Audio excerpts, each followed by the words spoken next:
The walls of Buckingham Palace are allegedly trembling tonight because a single detail buried inside an official document may have just detonated the most dangerous royal scandal of the modern era. Not a rumor, not a blurry tabloid whisper, a code. A cold mechanical government code that critics claim completely destroys the carefully polished story surrounding Princess Lilibet's birth. And the terrifying part? The deeper people dig, the darker this entire situation becomes. Suddenly, this is no longer just celebrity gossip about Prince Harry and Meghan Markle living their California dream. This has exploded into a constitutional nightmare involving hidden paperwork, vanished medical professionals, suspicious inconsistencies, and a monarchy that appears absolutely terrified to address the questions head-on. Because once the public starts doubting official royal birth records, the entire structure holding the line of succession together starts shaking from the inside out. Everything began exploding again after investigators and royal critics started obsessively re-examining publicly available birth record data connected to Lilibet. For years, the world was handed a very cinematic narrative: the royal rebels escaping Britain, the peaceful California lifestyle, the intimate Santa Barbara birth story wrapped in sunshine and privacy. It sounded perfect, too perfect.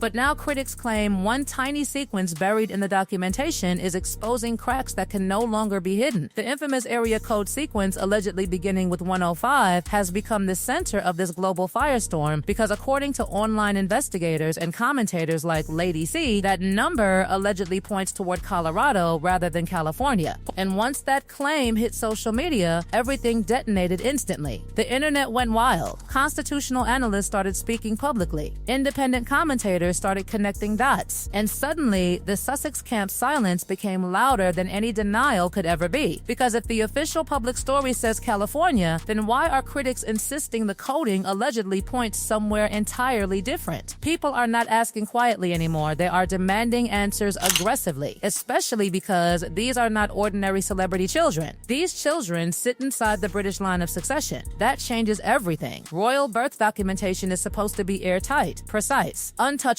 historically verified beyond all doubt. Yet this entire situation feels surrounded by fog, contradictions, and emotional panic. And then came Lady C throwing gasoline onto the fire. She did not tiptoe around the issue. She charged directly into it like someone completely unafraid of palace lawyers, media backlash, or public outrage. Her claims triggered chaos because she framed the entire situation not as a harmless clerical issue, but as something potentially catastrophic, hiding behind elite protection and carefully controlled narratives. Suddenly, social media users were zooming into documents, comparing registry systems, studying state codes, and treating every missing clarification as proof of something sinister. The palace stayed silent. Harry stayed silent. Meghan stayed silent. And in scandals like this, silence immediately becomes suspicious. But this controversy was never only about paperwork. The public immediately started revisiting old pregnancy footage, old photographs, and old royal appearances. Videos people ignored years ago suddenly became viral evidence threads. Critics began claiming Meghan's baby bump appeared inconsistent, shifting shape unnaturally between appearances, changing size within hours, even appearing oddly positioned during public events. Medical professionals online pushed back against some claims, but that only fueled more arguments. Women who had experienced pregnancy themselves flooded comment sections insisting something felt off about the visuals they remembered seeing years earlier. Suddenly, old footage became forensic evidence in the eyes of the public, and the timing could not possibly be worse for the monarchy. King Charles is already battling serious health concerns while the institution faces non-stop pressure from every direction imaginable. The palace desperately needs stability right now. Instead, it is facing a public trust crisis growing larger by the hour. Because once ordinary citizens begin believing royal documentation itself may contain unexplained contradictions, the psychological damage becomes enormous. The monarchy survives on public belief, on symbolism,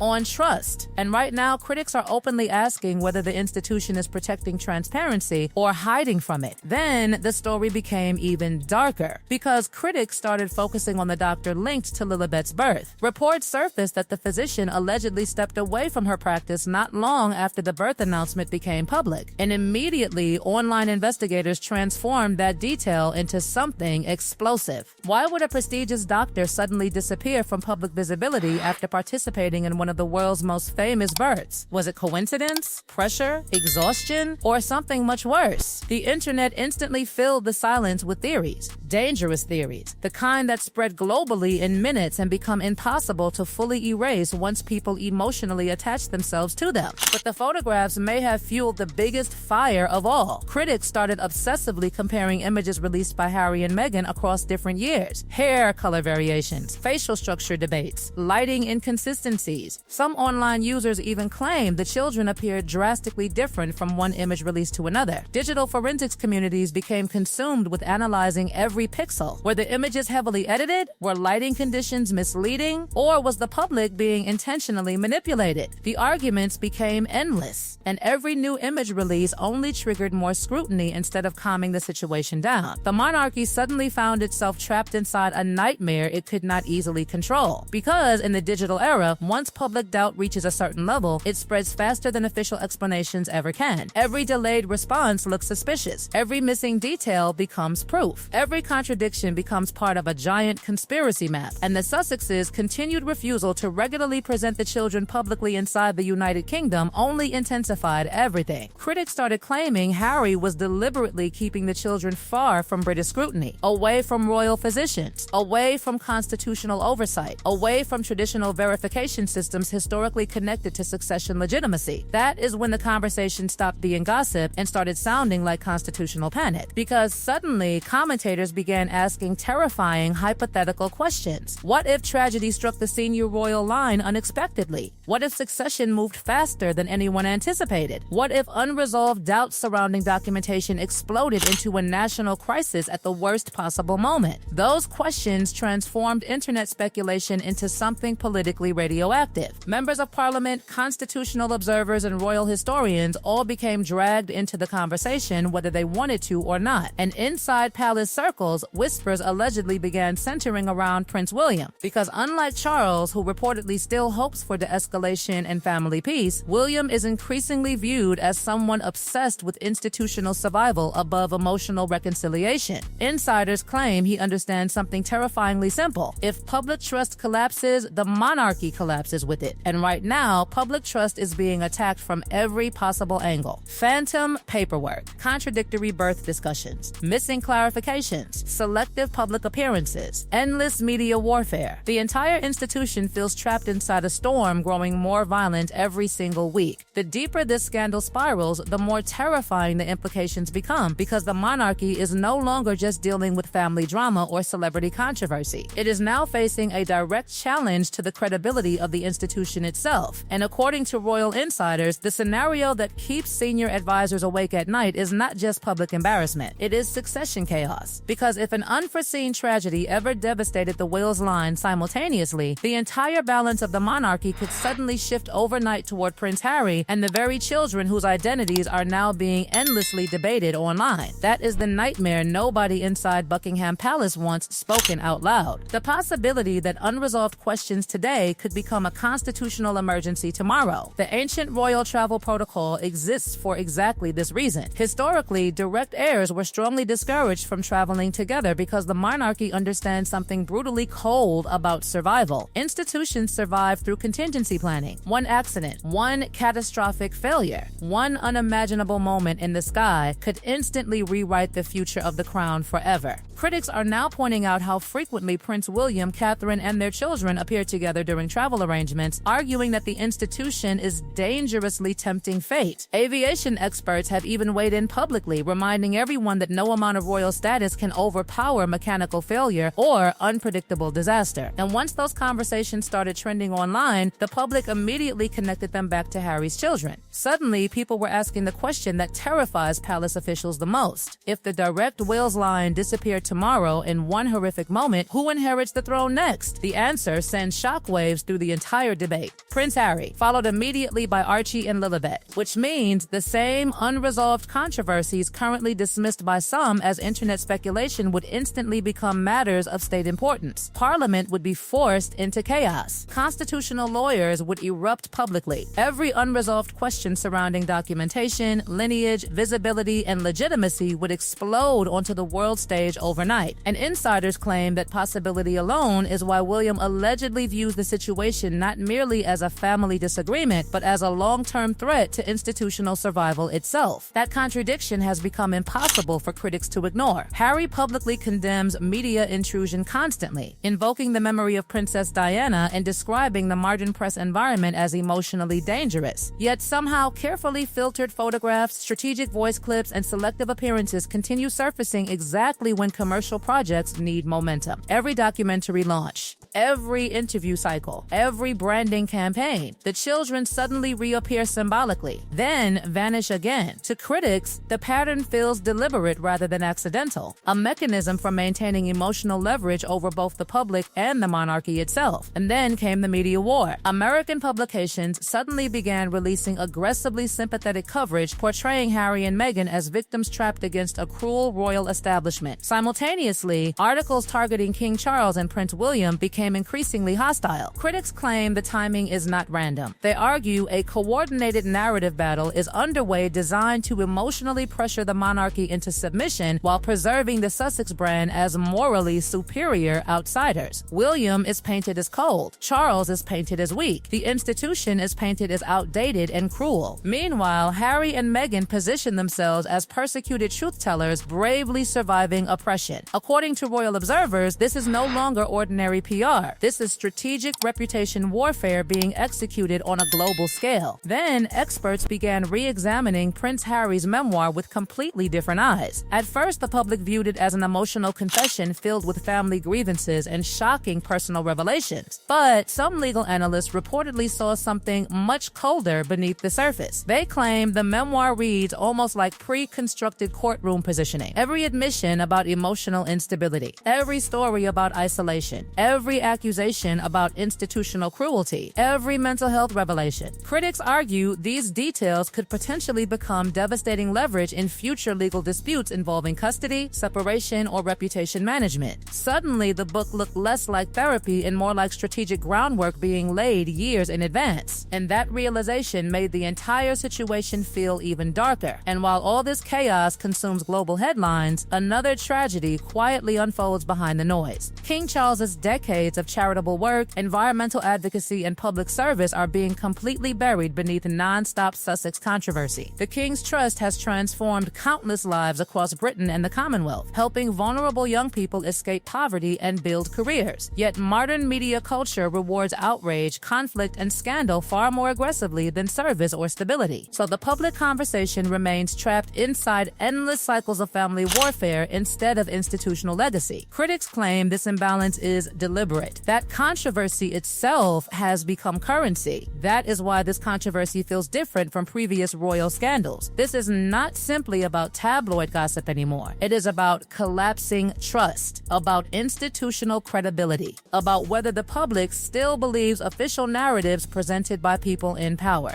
Because once citizens start believing documents themselves may be manipulated, everything becomes unstable. Every photograph becomes suspect. Every statement becomes propaganda. Every silence becomes proof of concealment. And that is exactly the atmosphere currently surrounding Archie and Lilibet. The palace now appears trapped inside an impossible dilemma. If they aggressively respond, they risk amplifying the controversy further and making it appear even more legitimate. But if they remain silent, the internet fills the vacuum with increasingly explosive theories. And in the modern era, silence rarely calms suspicion. It intensifies it. That is the nightmare Buckingham Palace is now facing. A digital wildfire spreading faster than royal protocol can contain. So now the monarchy stands at a terrifying crossroads. On one side sits institutional survival, demanding transparency, stability, and public trust. On the other side sits an emotionally charged global spectacle fueled by suspicion, media warfare, political controversy, hidden narratives, and unresolved questions that refuse to disappear. The battle lines inside the royal family are no longer private. They are global, public, permanent, and according to insiders, the worst may still be coming.